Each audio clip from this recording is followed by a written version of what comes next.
Hello and welcome to the Mindful Psychonaut. So, this is something that I just randomly thought about doing, um, and I have no idea how this is going to go, but we're just going to try it anyway. So, this episode is going to be kind of an introduction to who I am, what I do, what I'm interested in, and I guess kind of what this podcast is all about, or this channel/podcast. So, gathered by the name, I am interested in psychology, mindfulness, and psychedelics, and obviously I'm interested in other things as well, but those are the main topics that have really kind of caught my eye in the past couple of years, and I thought I would see what I could do with those interests, given how popular that kind of psychedelics are becoming, and changing times, etc. I think it would be it's a shot in the dark. It's giving it a try, just to see where it goes. If it doesn't go anywhere, then it doesn't go anywhere. But I thought I might as well give it a shot. So, at the start of 2020, I delved into using psychedelics. So, I was in my second year of university, and smoking weed quite a lot. And I went to Amsterdam, which was amazing, with a group of mates, and had mushrooms there. And then we went into the start of the kind of COVID pandemic, multiple lockdowns, and it resulted in me having a lot of time to myself. Even though I was with family, I did still feel very alone and isolated, just in a social and activities sense. You're not doing very much, you're not seeing many people, and the people that you are seeing you've kind of been with for the whole of your life, which is lovely, but it does get very stagnant and is obviously very different to normal life, which I'm sure a lot of people can relate to. So as time went by, started using kind of the substances, less of a party and social substance, purely because I couldn't go and see some mates and go and get high. I was more on my own, and actually that was the way it was, and everything was a bit more isolated and a bit more just self-focused, I guess. But it allowed me to be more introspective, and learn about myself. And after, just I mentioned doing uni, I do sport and exercise science at university. I'm about to finish, and part of the degree is psychology. And I've done more psychology this year. I've done my dissertation on psychology, and it's very interesting. I find the psychology side of things very interesting, just probably because of these lockdowns. It was something that's always quite interesting, just learning about the mind and the way that we are, given how complex the mind is and thoughts, etc.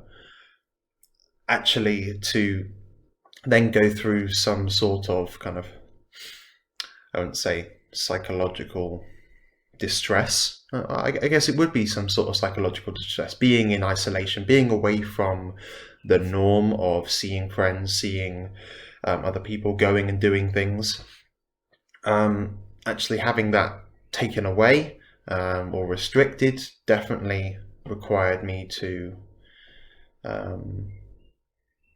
be aware of my thoughts more often. Linked with that, I have a passion for lifting, or at least I did.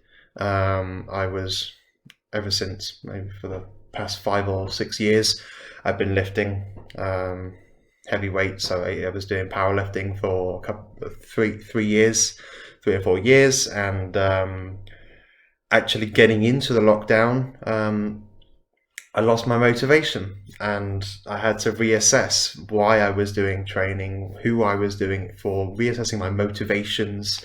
And it very much ties into, yeah, okay, I love learning and performing the physical demands of doing exercise, but then actually, what are the reasons for that? And the psychology is very, very heavily influencing the things that I did.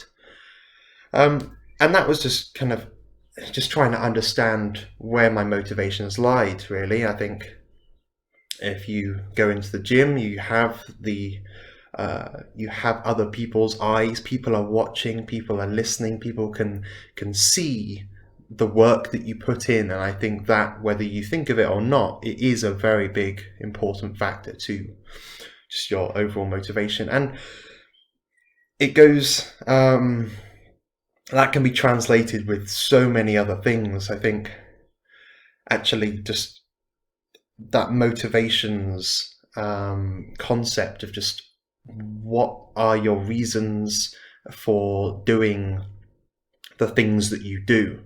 What are the reasons for you completing the actions that you do in a day? And until you can actually take a step back and realize what those reasons are, you can almost just fall in the trap of, you can trick yourself into doing certain things, which is a good thing in some ways. You can actually be very motivated by tricking yourself to say, oh yeah, well, I'm doing this for myself, and actually other people are kind of pushing you on, just that, those eyes watching, it just makes you work a little bit harder. But it can be translated to other things. What are the motivations for you doing your university work? What are the motivations for you seeing your friends? There's so many different things, and actually you might just take it as a kind of a basic value of, oh well, I'm seeing my friends because I like to see my friends, but there's that, yeah, that's the simple answer, but there are so many other kind of other deeper reasons why you do certain things. Because one of the main reasons that we all do things is to we are quite selfish. That's something I've definitely realized and learned. Humans and just animals in it, just anyway, are selfish typically, to be able to survive. And I think humans, just in a sense, we don't need to be as selfish anymore because of how developed we are, but being selfish in the way that, oh, well, we'll make this choice because it benefits me more than other people.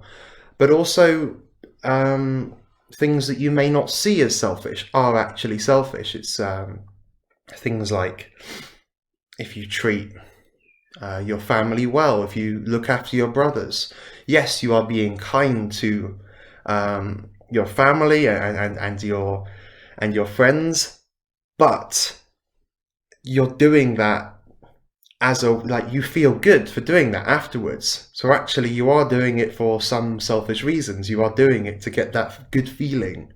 Now that is different to other good feelings that you may get, but the principle stays the same. Like, there is a lot of selfish motivations behind a lot of the things we do. Going back to COVID pandemic, obviously being more introspective with things, I started doing mindfulness. It's not all about drugs. Started using mindfulness as a way kind of to tackle the hardships of lockdown. I spending all that time on my own. I live by the sea, going out and just sitting on the edge of the cliff and watching the sunset. It puts things into perspective. It makes you think about the world. I went through quite a lot of time, or I say quite a lot of time, a good couple of months of just kind of uni had finished, I did my last exam, and then I'm just stuck in this window of time where there isn't anything to do. But obviously there are things to do, but I didn't have much sense or purpose for doing things. It was just doing things to pass the time. And I got very much into kind of just, why are we here? The kind of the big ambiguous questions like that, of just how did the world come to be, and what are the reasons for us being the way we are? Why can we think? So many things like that.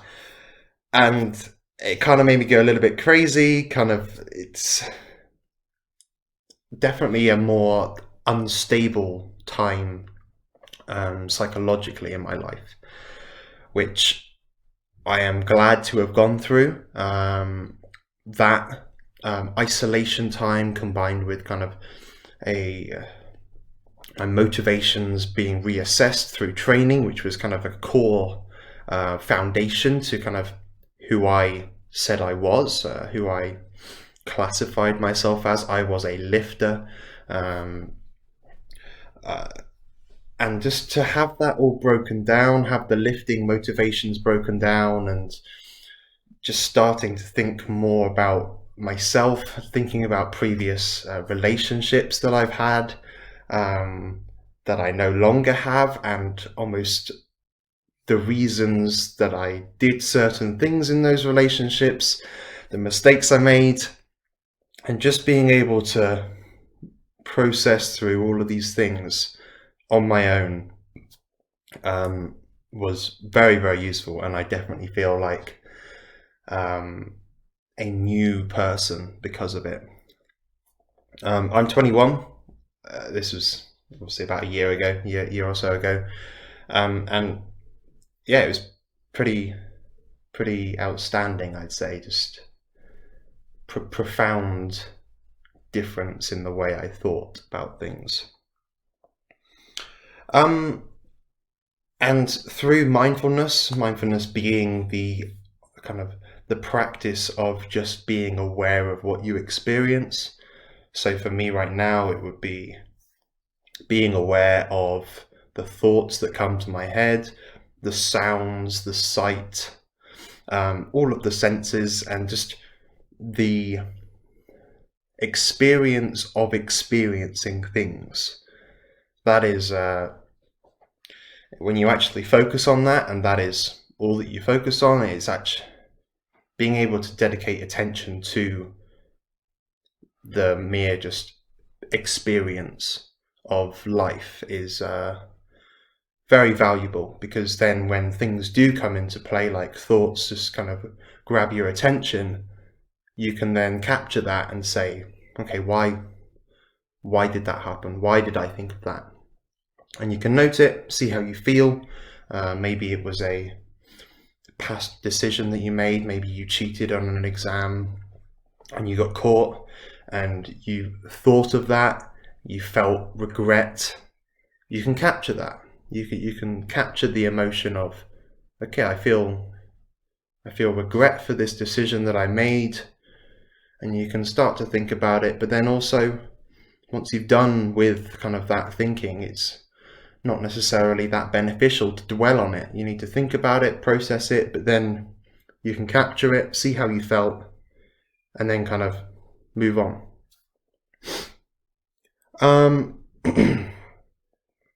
Also, being alone during isolation made me learn to be comfortable being uncomfortable, if that makes sense. I spent a lot of time just talking to the camera, I got my phone out, put it in selfie mode, and I would speak for 30-40 minutes to myself, as if I was talking to someone else, as if I was having a conversation with someone else. about the way I felt, many things. And then if things were troubling me, I would be able to record myself, get all of those troubles out of my head, which is quite a complex and unmanageable area, or at least it was, down into the phone where I can see a visual, or I have like a visual representation of how my face was, how I felt, how I looked, but also I'm actually making my thoughts into speech, and I'm able to talk about the thoughts that I had, and it's not just random thoughts coming in left, right, and center. So being able to talk through that and then being able to listen to it after was really key for just being able to process the thoughts that come into my head. And yeah, learning to become comfortable with the uncomfortable, being able to be comfortable and almost entertained by my own company. Being alone is generally something that people are afraid of.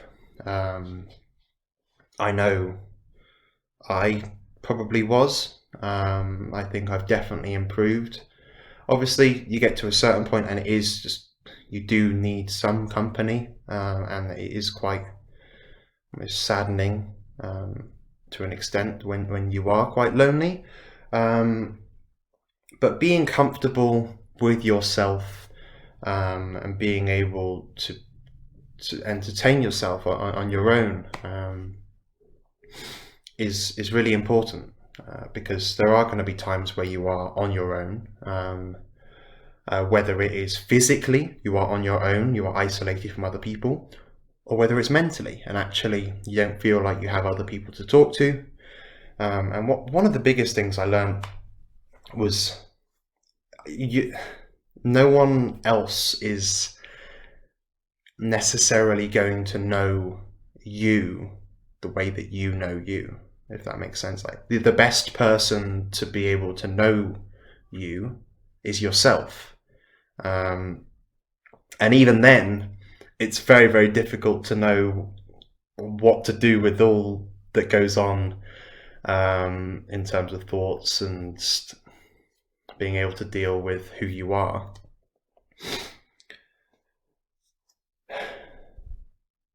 But it was very useful. So combining kind of the introspectiveness of mindfulness and psychedelics, alongside my understanding of psychology, was really useful, and has been a very interesting and rewarding experience to try and develop, all the way to where I am now. And actually, here I am. This is almost still going through that developing, learning, etc. But it is very enjoyable, and I've definitely learned a lot more about kind of how I feel a lot more in control of my life. Maybe not necessarily in control of my life, but in control of the way I perceive my life. It's very much being able to see the good side of things, but also being able to see the bad side of things, being able to see both of them at the same time, and just being able to see things for what they are, and not react straight away with emotion and distress. But yeah, being comfortable with the uncomfortable also kind of took that to a physical sense as well. I think that's maybe one of the reasons I enjoy training. Training is uncomfortable, but it is almost enjoyable to be in that uncomfortable state but get the reward at the end of it. Doing things like cold water immersion. When I came back to my uni house, I've been swimming in the river, swimming in the sea while I'm at home, and it is quite uncomfortable, but it is enjoyable, and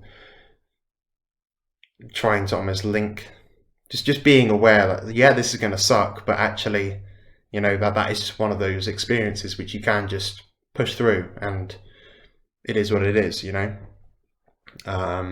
you can just accept it for what it is. Is it going to be cold? Yep. But you can accept it and you go. And just being aware of kind of the thought patterns and thought patterns that I might not necessarily have been aware of. I was very much into my social media for my online coaching. I was doing powerlifting and online coaching, and there was very much a big stress of online coaching, but through the kind of the Instagram social media side of things, just the stress of almost comparing yourself to others. What are other people doing?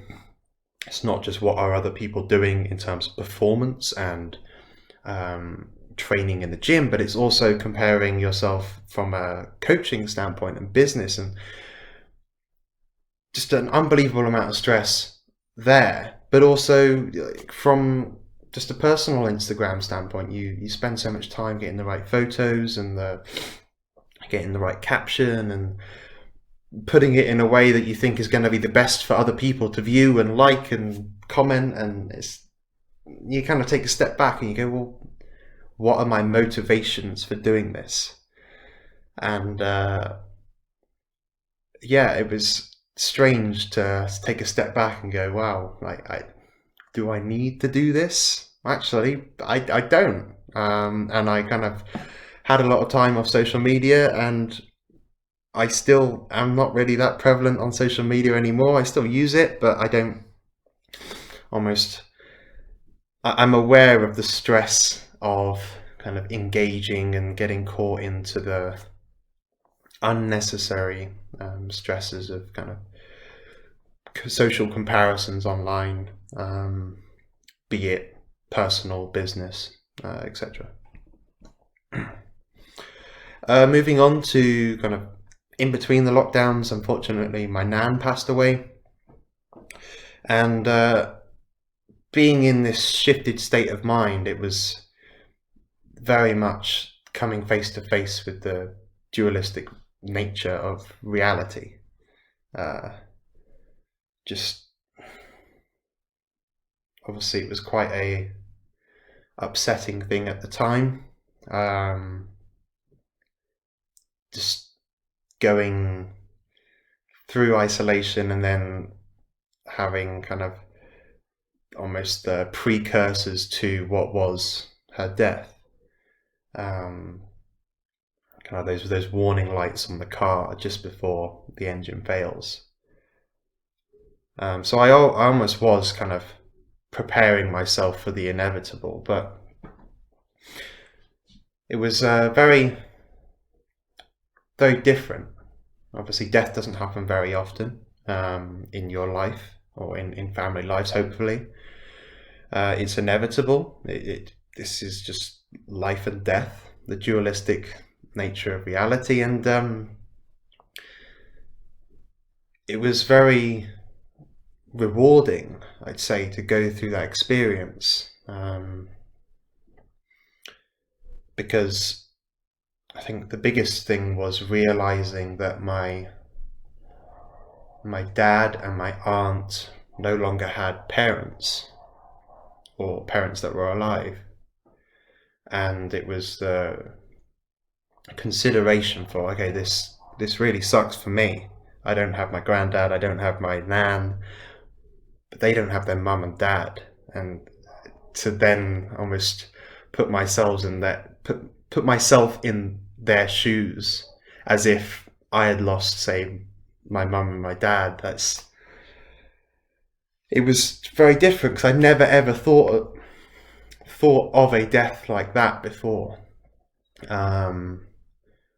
or at least never had that experience of death close to home, and had thought about it in that way. It was very strange to think about it in that way, but it was also very, like I said, rewarding to think of it like that. And yeah, it's just being able to think about the past in a shifted way, applying the concepts of mindfulness and just almost being aware of how you feel when you think of certain things, when you do certain things. How do I feel when I think back to kind of someone's passing or an argument or whatever it might be? How do I feel about it, or how did I feel about it then? And what were my thought processes that made that thing happen or made me think like that? Versus how do I now think about it, and how do I now almost feel about that? A lot of specifically kind of relationships in the past, I have made many mistakes, and I'd be the first to admit that, but it's at the time I can remember some specific moments which were almost just the worst things that I'd ever done, because they'd emotionally hurt me, like kind of the most. Whether they were the worst things I'd ever done or not, it was that kind of the consequence of that thing was the greatest in some sense. And at the time I was bawling my eyes out. I was yes, very regretful in some of the decisions I'd made. But now that I think back to it, obviously I still do kind of regret the choices that I made. I think they were bad choices. But now that I've had that experience, I can look back on it and say, okay, well, I did those things because, and I can put together these kind of thought patterns that go through, oh, I can get away with this because, and I can do this because, and then kind of when the penny drops and you can't get away with something that you've done, it does make you think, reassess what you've been doing. And I'm very grateful for kind of being able to look back now and say this was actually quite a good thing. And I do feel like I've grown since then, which is obviously a good thing. And it's asking myself the same questions of, if I was in the same situation now, would I do the same thing? Because obviously the situations change from time to time. But if you were presented with the same situation, just for an example, I've cheated in the past, and it's, would I do that again if I was in that circumstance? Because it's very easy to say, oh no, I wouldn't ever do that again, when you're not in that kind of similar situation. But yeah, I definitely don't think I would. There's a lot of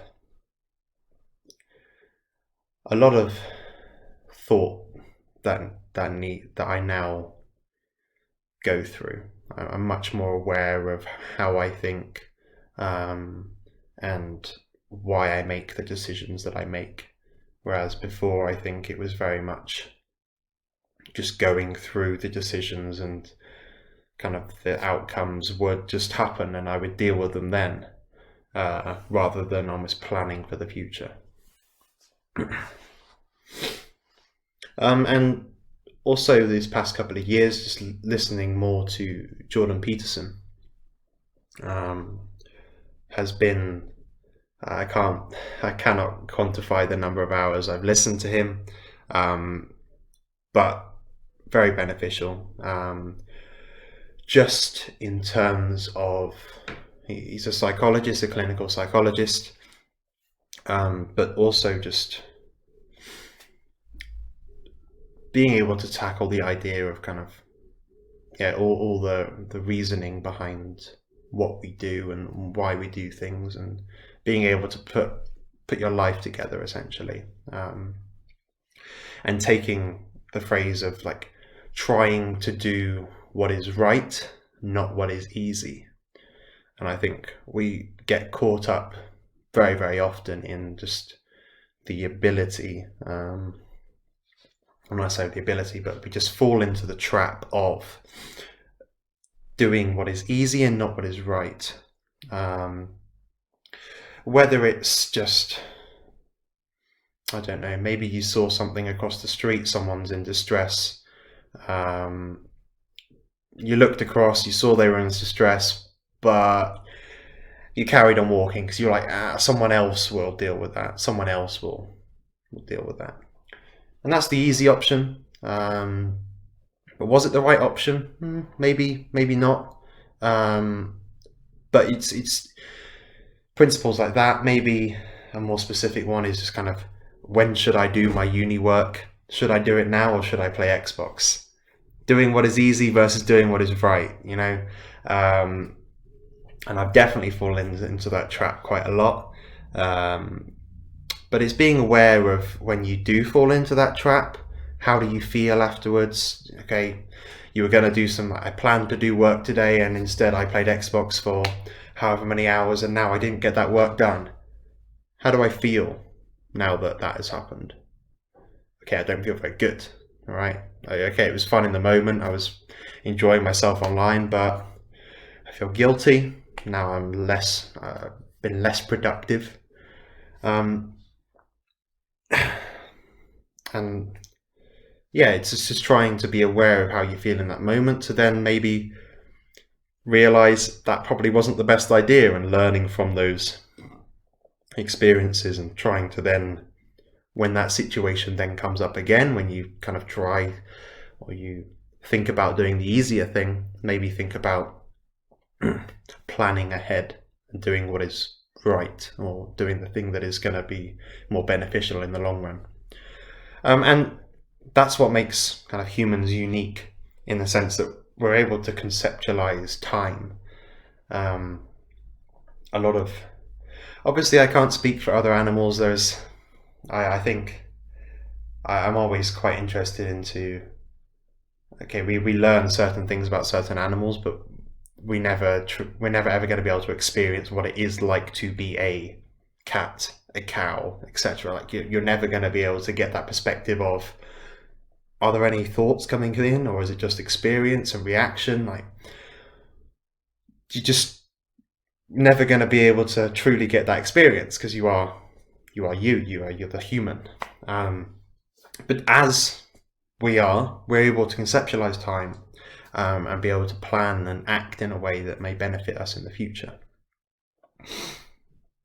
And because of that, we've got many kind of stresses of thinking about the future, thinking about the past, thinking about, okay, I didn't do this, I didn't do my work now, that means I'm going to have even less time for my deadline, which is now coming up in 1 week's time. Oh, I can't do it. It's thinking about actions that you do in the present moment, and the impact that they'll have later on in the future. And going forward, I am planning to go to Peru, alongside the almost the motivation to be better, doing what is right and not what is easy, taking the approach of trying to be that little bit better than I was yesterday. Now it's easier to say that than actually do it, but taking that approach to life and just trying to be a little bit better than you did yesterday, whether it's academically or whether it's maybe you just spoke to a few more people, you were a bit more friendly with whoever it was, you were more engaged with the people you were talking to and you weren't as distracted. Trying to be that little bit better than previously. I've started learning Spanish. I thought that was quite an appropriate thing to do if I wanted to go to Peru, but also it's a nice thing to do, just it's not easy. Learning a language isn't easy, and it requires consistent effort. And I've enjoyed getting into that routine of just consistently working towards something. It is quite rewarding. And when I go to Peru, I mean, I think the main initial reason to go was for the traditional ayahuasca retreat.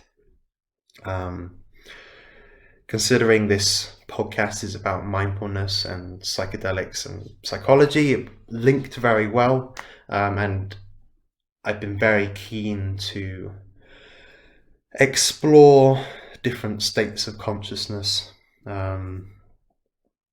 I have had different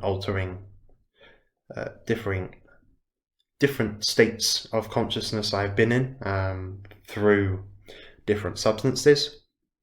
But having ayahuasca in Peru and probably trying other things as well, like 5-MeO-DMT and potentially San Pedro as well. I just want to learn more, being able to experience it, and I think incorporating the psychology, but also the mindfulness and actually applying those with psychedelics can help me truly use the psychedelics in a way that will build upon what I have already learnt, and if not, just being able to experience this phenomenal thing and then maybe be able to process it a little bit better than if I hadn't done mindfulness or being as interested in those kind of areas. But yeah, it's just planning ahead, thinking what this podcast is even going to be, but being able to incorporate those three different aspects into life, into finishing uni, and what am I going to do afterwards? Like, what is realistic? What is enjoyable? What do I really want to do? Yeah, I just thought I'd start a podcast because podcasts are quite popular. They're quite simple in the format that they are. You just speak and edit it, perhaps. But it's kind of, let's try something new and see what goes. See what happens. And hopefully it will allow me to kind of connect with similar-minded people, and maybe be able to kind of make a living out of this eventually. Who knows? Maybe 4 or 5 years down the line, it'll be much bigger and I'll actually be making a living out of it. That'd be quite interesting to look back on. But it was a shot in the dark, just seeing this is something I enjoy.